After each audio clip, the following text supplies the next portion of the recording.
The Masks We Wear, Chapter 1, a Miraculous Ladybug Fanfiction written and narrated by Eleanor Rose. If you haven't already, make sure you give this video a thumbs up and subscribe to the channel to stay up to date on the latest parts of your favorite Miraculous Ladybug fanfiction. And, for bonus points, leave a comment to help the YouTube algorithm. Okay, but, do you have to blast it, dude? Nino's retort came as I bopped along to "This is Halloween" in my room. It's not often Father lets me have a friend over, and Nino agreed to help me decorate for Halloween. Come on! It's next week! I exclaim. Where's your festive spirit?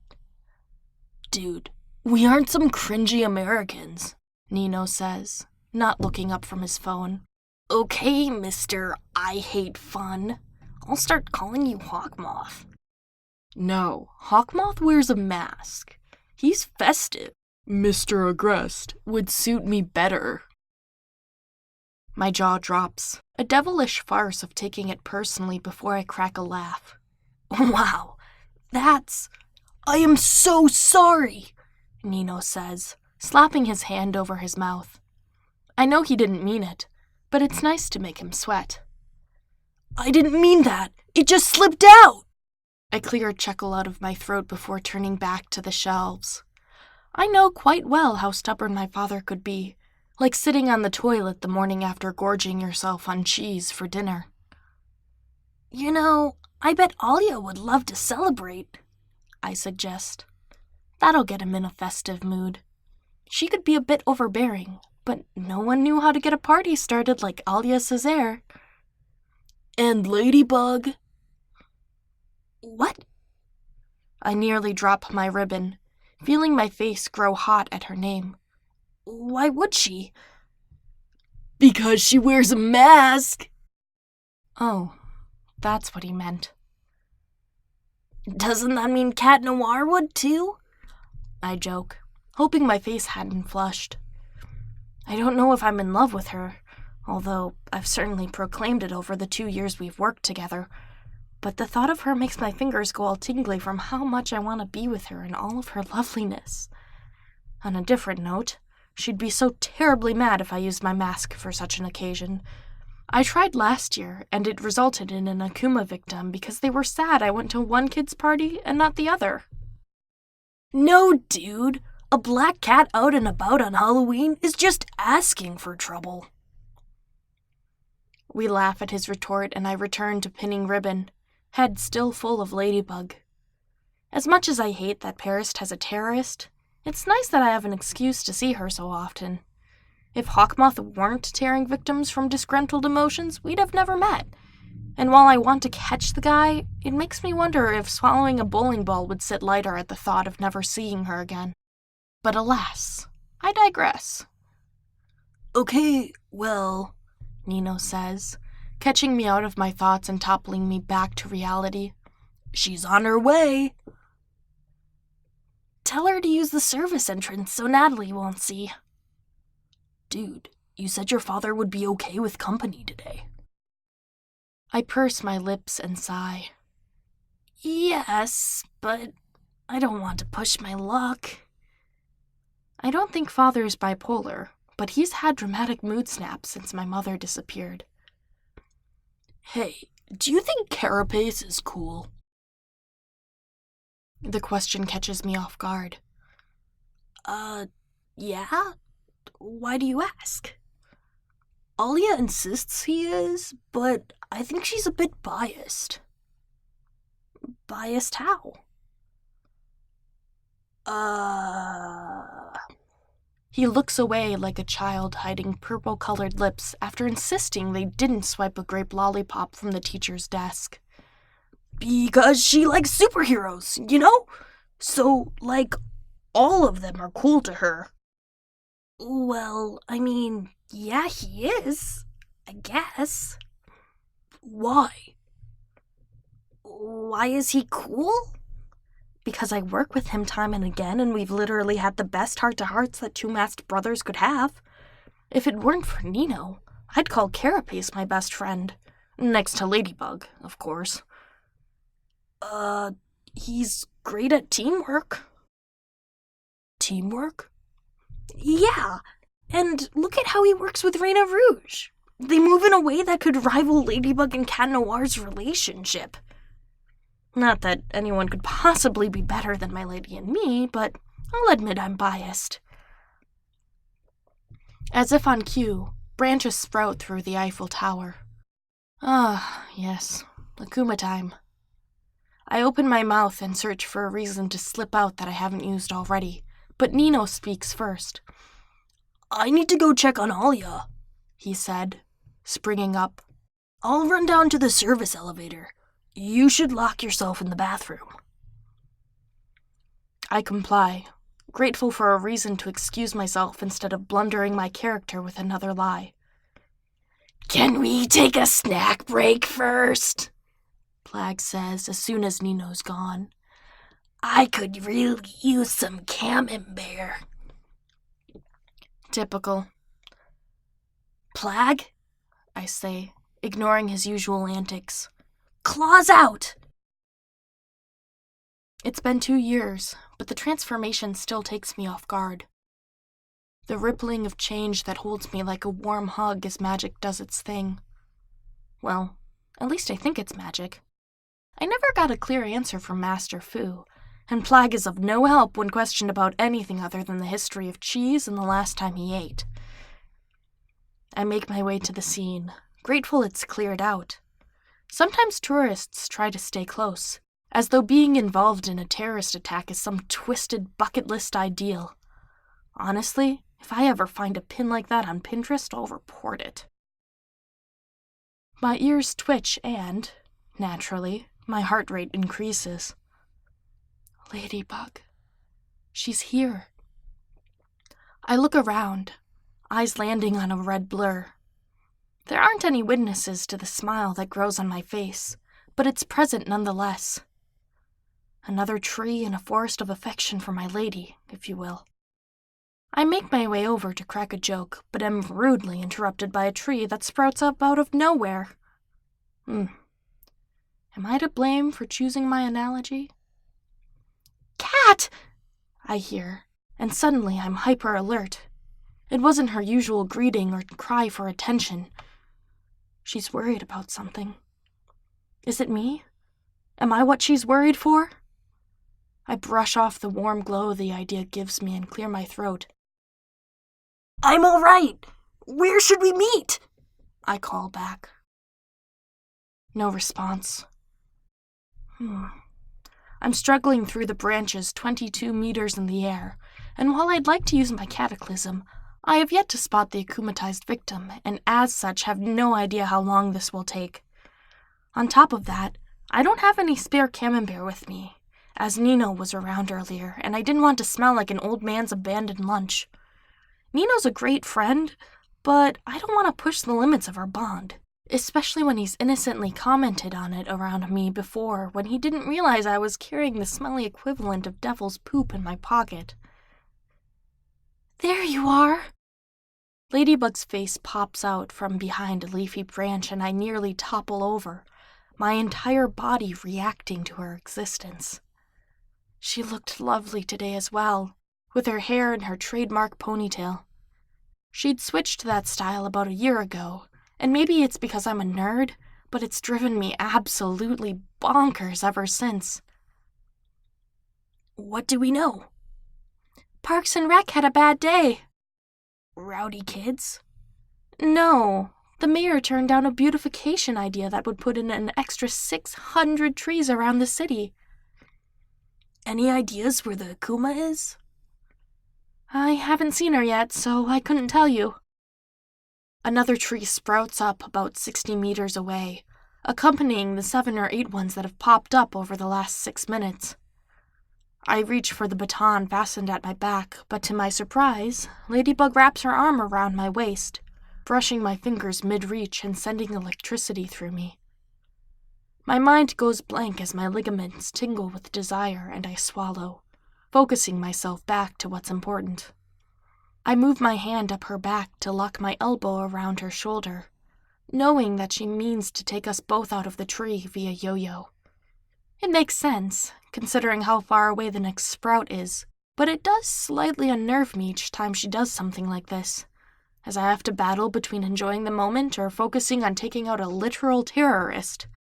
As the breeze whistles through the gap between our ears, I take a deep breath, and Ladybug turns her head, wearing an expression as if to ask, "What's wrong?" without the commitment of saying it aloud. I give her a wry smile, then set my sights on the tree in front of us, scared I'll lose myself entirely if I stare into her eyes a moment longer. And there I see our akumatized victim, laying waste to an apartment complex by summoning vines through it as flowers sprout from the foundation.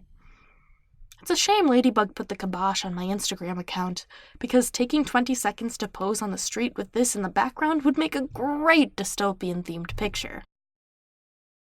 "Cat," she whispers, and I know what to do. Unhooking my arm, she lets me slip, rather fall, away from her, landing on the pavement with all my grace as she ascends, calling for a lucky charm. "Looks like it'll be a short one today."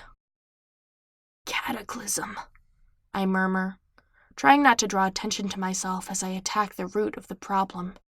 The victim shrieks as her handiwork falls apart like leaves in an autumn storm.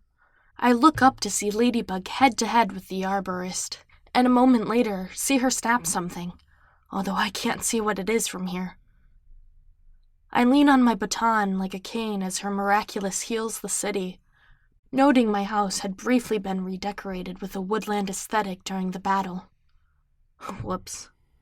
I'd better get back there before Father notices. "Pound it!"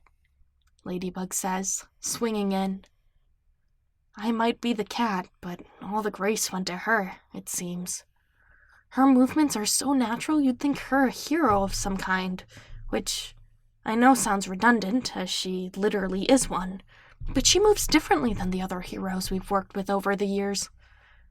Then again, I suppose she's had the most practice out of all of us. "Pound it," I echo, brushing my knuckles against hers and resisting the urge to grab her wrist and pull her into an embrace. It's been years of longing for her, and parting never gets easier, especially on a day where I haven't truly been able to talk to her. "I'll see you around, kitty," she says, patting my shoulder as she adjusts her grip on her yo-yo. I flash her a smile, dimples in full effect, even though I know she's immune to the rugged catboy charm that seems to work so well on the rest of Paris. "You know how to find me," I joke, wearing a mask of a smile. She shoots me one in return, accompanied by a wave, before turning her back on me, moments away from becoming a silhouette on the backdrop of Paris. And, for a mere moment, my facade cracks, and any passerby would be able to see the distinct look of longing I let slip. I try so terribly not to let her see it when we're together, as my affection caused problems in our partnerships and work in the past. She thinks I've moved on, but how could I ever move on from such a brilliant, hard-working, and downright hilarious woman? It seems I am fated to be bound to her forever in my heart. A black cat's curse that leaves me alone at the end of the day. But I digress. It's time to head back, for I can almost hear Natalie's shrieks as she tries to claw herself into my bathroom. Thankfully, I won't have to put up with Father's hypersensitivity to my location come July when I graduate and move into a flat with Nino.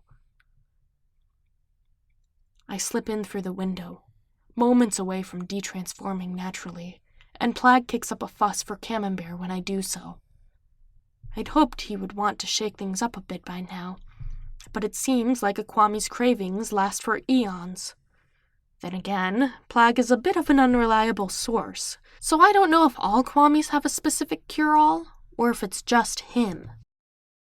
After assuring Natalie I'm all right, complete with a head-to-toe body exam that I'm all but used to by now, I'm set free again, if you could call it that. I'm told to practice for an upcoming recital, and I can infer that Nino won't be back anytime soon. I shoot him a message of apology, knowing he's probably heckling with security downstairs at this very moment. I don't mind the footsteps behind me as I set up the metronome, certain it's Gorilla checking to see if I'm doing what I was told to. It's become his habit over the years, after all the times he's caught me sneaking out. I'm grateful to him, however, because if he didn't do it, Natalie would, and his reports don't make it back to Father as hers would. We've never spoken about it, but it seems like he and I have some sort of mutual understanding of sorts. When he catches me, I get a disgruntled sigh, but track record proves that he'll cover for me unless he absolutely can't, and he tells me when that is. Except something feels off all of a sudden. I stop mid-cadenza and turn around, eyes locking on the body standing behind me. Ladybug. My fingers freeze above the cadence and, for a moment, I forget how human bodies work. How do lungs operate? What face do people normally make when an unexpected but pleasant surprise of a guest pops in? It's a good thing I'm not looking in a mirror, because the gaping face I'm probably making would be enough to dishevel what's left of my nerves and turn me into an unsalvageable blunder of a man. I'm not able to pull myself together fast enough, it seems, because after a moment of eye contact, she takes the liberty of speaking first. I just wanted to check if everything was all right here, Ladybug says, looking around the room. It looks like it got hit pretty badly during the fight. Oh, how I so desperately want her to place her eyes on me instead of the upholstery. Well, I begin. That's awfully nice of you to check in like this. Blast it.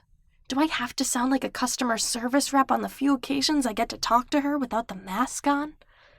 Moments like this were special, although she didn't realize it. Yes, well, I do what I can. She glances at the ground, and I have to wonder what I look like. I didn't catch a glimpse after detransforming, and have to wonder if I reek from post-adrenaline hormones. Is there anything else, as long as I'm here? It's me, I want to say. It's me, your partner, sitting in front of you like we're strangers when in reality there's no one I've ever been closer to. Despite the irony that we don't know each other's real names, you are my best friend. It's me, and I wish you could tell by a glance that I'm the person who has always put you first, and quite honestly, I don't know how anyone would be able to treat you better than how I want to. But I don't say that. Instead, I clear my throat and say, "Good job out there today." "Oh, thanks." She tucks loose hair behind her ear, and suddenly my eyes are drawn to her neck, inspiring me to recite verses in my head to rewire my brain back to where it should be during a normal conversation between a superhero and the unbeknownst to her civilian version of her partner.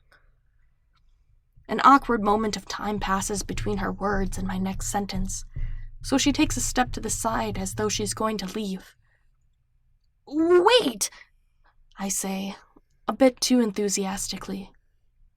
She nearly jumps at my cry, eyes wide when they make contact with mine again. Oh, stop blabbering, Adrien.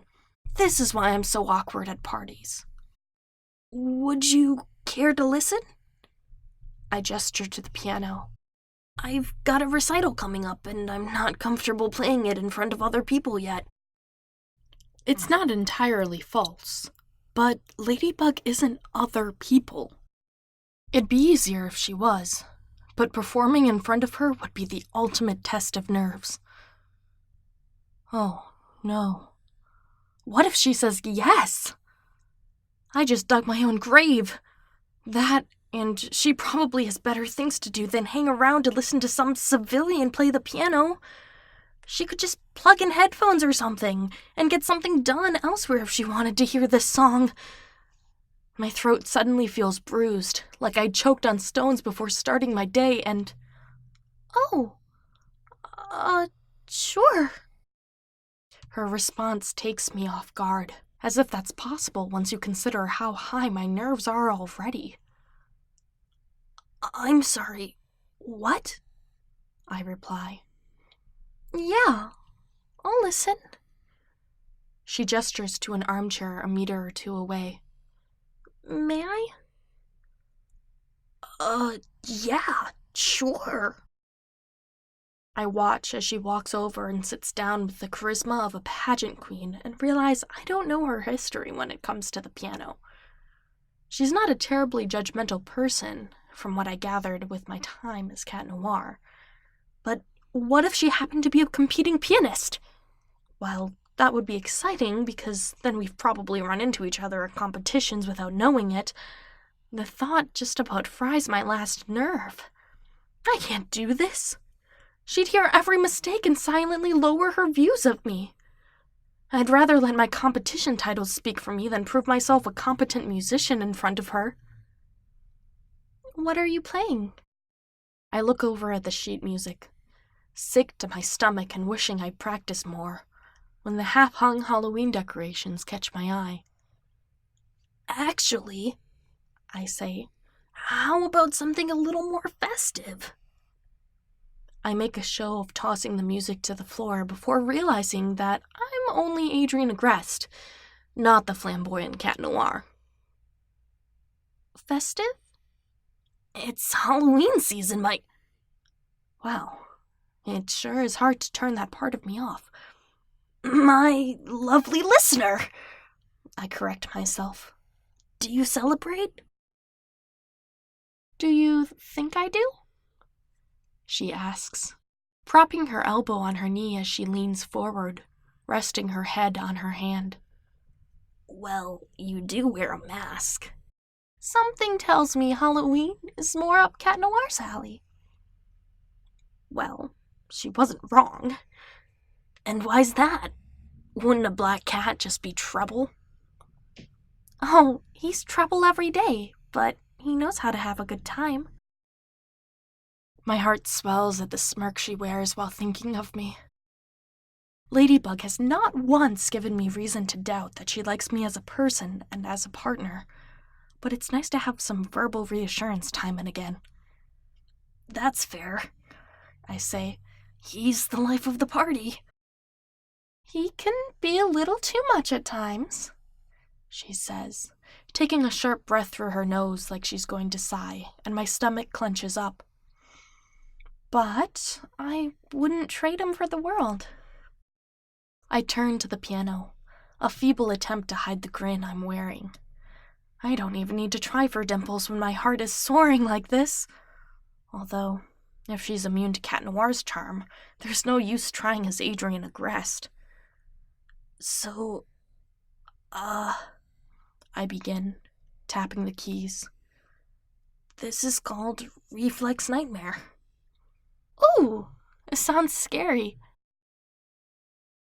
I respond by starting the opening motif in my right hand before hammering on the bass with my left. I forgot to put the sheet music in front of me, but that's okay. I have it memorized and could play it with my eyes closed, even with the added nerves of Ladybug in the room, listening with intent. I don't dare steal a glance her way for fear of messing up, but I have to wonder what expression she's wearing right now. Is she still leaning in like she's interested? Is she staring?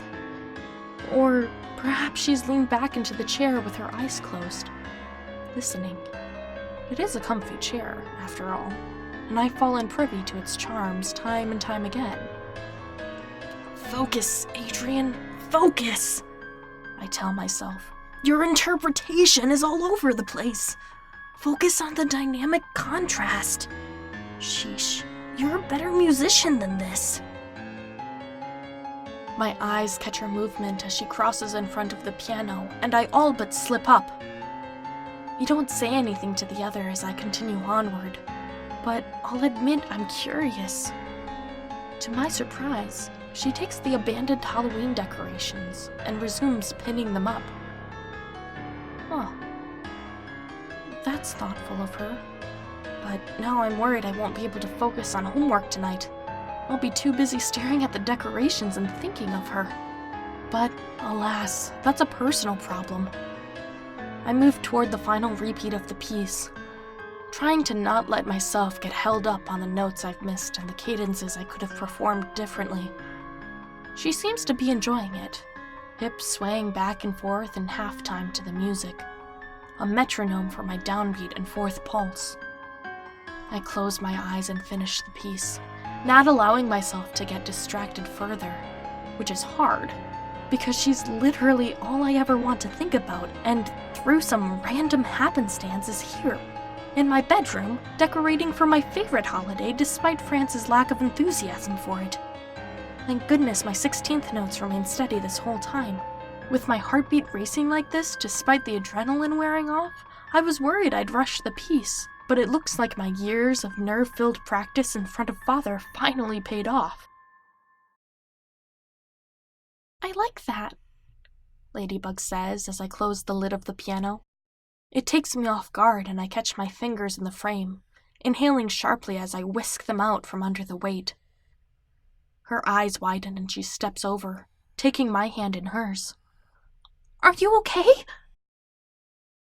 Hopefully, she'll think the red on my face is a reflection of the orange flickering lights I've strung across the room and not a response to both her touch and my embarrassment.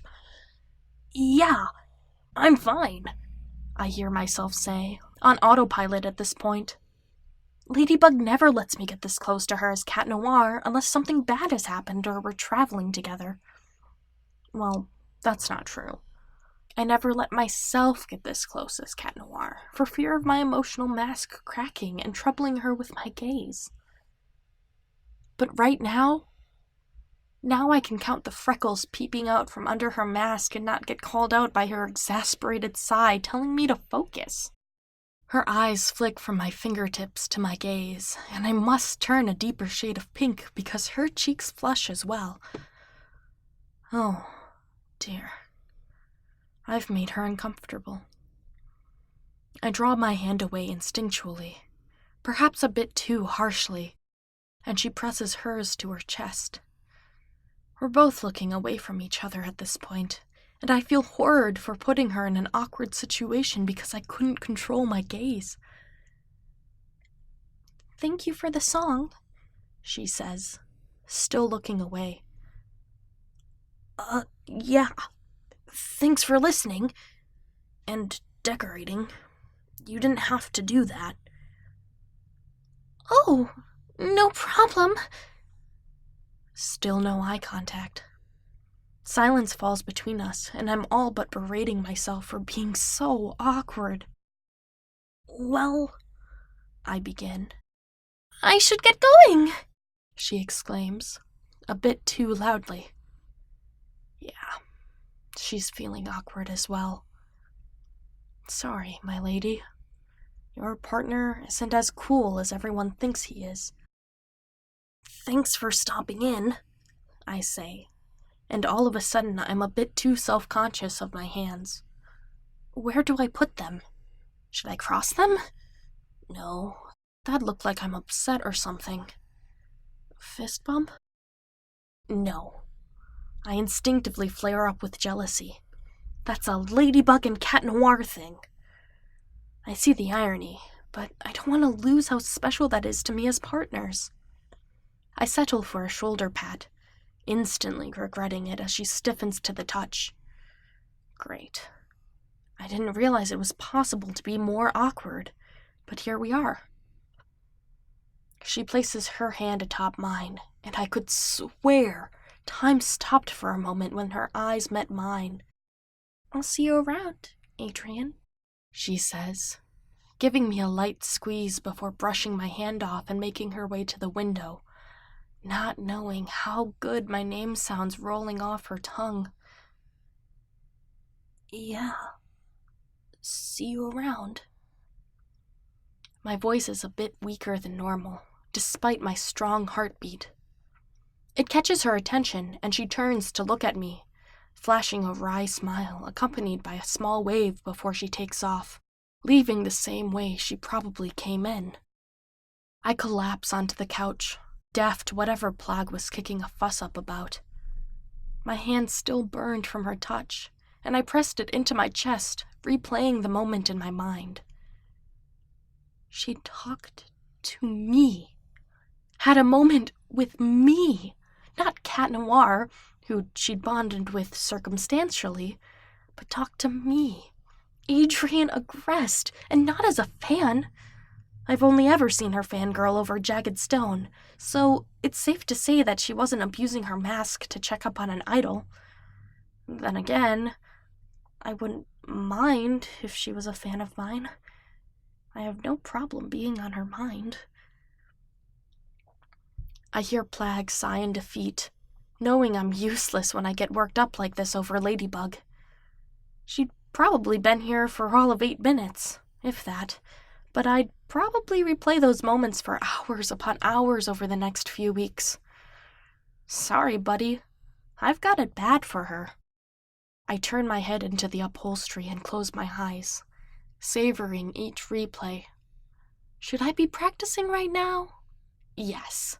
But who in their right mind could do such a thing when such a momentous event occurred with their long-standing crush?